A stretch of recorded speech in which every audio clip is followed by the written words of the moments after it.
Hey guys, Autocrit Primer, your host Derek.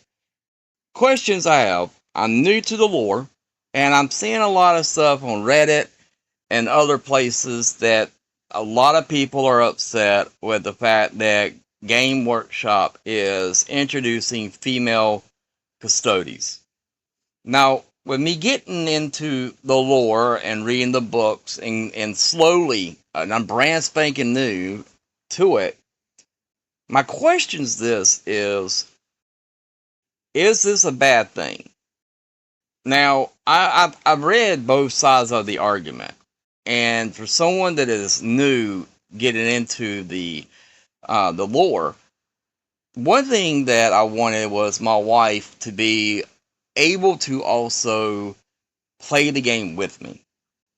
And it was really hard for me to find females characters, even though they're there and they've been there, that would fit or give my wife more options to look at the lore. There was a lot of male characters. Now, I was surprised whenever I started bringing this to my wife's attention and she was looking at lore. She actually enjoyed the salamanders, and that's something that she was gravitating to and still is.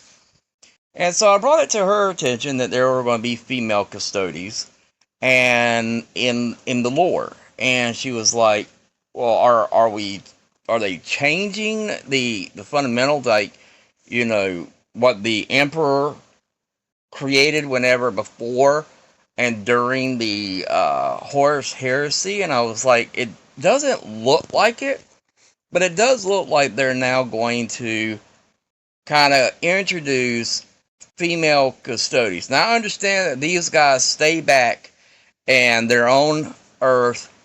They're in the king's or the emperor's army. They are genetically modified from the ages 5 and 6 is when they come to the elite, and they have to give up their sons. I have seen where it says the sons and that they're the brotherhood. Now, from a comic book guy, and I've been collecting comic books for 40 years, and have, especially the X-Men. You have the X-Men and mutants, and you do have females that are in the X-Men. But it doesn't exclude allowing characters like Storm and Rogue and Jean Grey. And I know that Jean Grey was a part of the original team.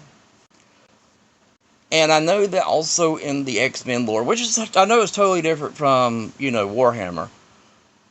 But you have the Brotherhood that, and the evil Brotherhood that Magneto created, and there were females in the Brotherhood, such as Mystique and some other ones. So when I was reading the lore, and it said sons, I was like, okay, well, there you could have the argument that it's just males, and that the Brotherhood, though, that doesn't so much nail it down as if there could never be females later. Because, I mean, you got an army, and let's be honest, I mean, they are the strongest of the strongest. And I understand that some people are going to say, well, females are typically weaker than men. And I agree. But, that typically happens shortly after puberty.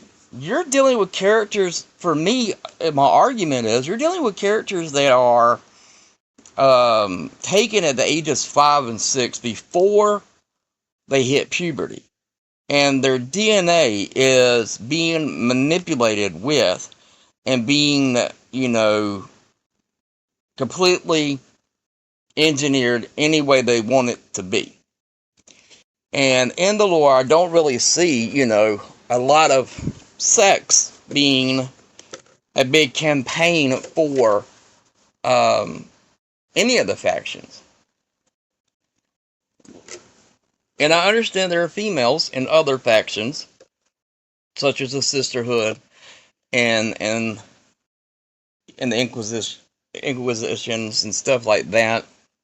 But at the end of the day, One thing that I personally have liked about the Warhammer overall is I'm not pigeonholed into buying one group. If I want to have my army completely orcs and nothing else, I can have it completely orcs, or the Taiyu Empire, or I can have, Lords of Chaos, and then I go into, which for me, Space Wolves. I have gravitated to and have enjoyed. So I'm looking at it, going, okay, for me, that's what I'm going to put my money to. If people don't put their money to it, then it's going to be a failed campaign by Games Workshop at the end of the day. Because the great thing about what I've enjoyed so far is the fact that I get to choose who I buy in my army.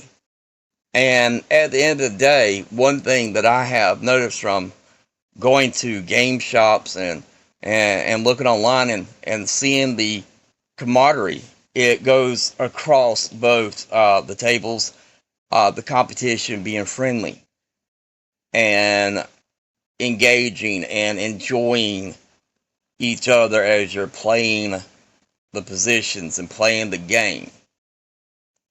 I just don't, for me personally, I don't think this should be an argument. Um, Now, if they had come and said, hey, we're going to change the emperor into a female, and you have a gender swap of a character that has always been masculine, then yes, I would have issues with that. I think anybody should. Um, Being a comic book fan, I'm not a huge fan of what's going to be coming from the Fantastic Four, changing Silver Surfer into a female. That's just not something that I'm down with. And for me, that's just going to be an easy pass of a movie I'm not going to watch, because Silver Surfer has always been masculine. So if you've got a character that's been masculine from the day that they were created, and you decide to gender swap them, then yes, I think that should be where you're sitting there going, playing your flag, holding your ground, and saying, no, I'm not for this, and you're against it. But if you're trying to get females into playing the game and wanting it to be a platform that anyone can come into and play, I don't think it's a bad idea to introduce characters that are new characters, not existing characters, but new characters that could be the female gender. It's the same thing about me not liking, if anybody changes, which you don't typically see, a female character into a masculine character. You don't see that unless you see a lot of cosplay, and then that's just something that's a whole another platform along with furries that I don't want to have anything to do with and I stay away from. But please let me know in the comments down below where you stand on this. And please be respectful to everyone's opinion, because everyone is entitled to have it. Because right now I think it's bad from both sides, and from the company outright blocking people that are on the opposition. I don't think the company should do that unless the people are being trolls, or they're being unhospitable, or they're being downright rude and arrogant and hatred. But I think to have a platform to have a decent conversation, even if it's an argument, it can be done civilly. I think that's something we should do. But let me know down below what you think. That's my thoughts coming into this thing as a new person. Um, I don't really see the issue, but I could be wrong. When I get more into the lore, I could be wrong. But right now, at the 10th edition, and what I'm reading and getting into, and getting into the group that I like, that's just my thoughts. Y'all have a good one. Bye, guys.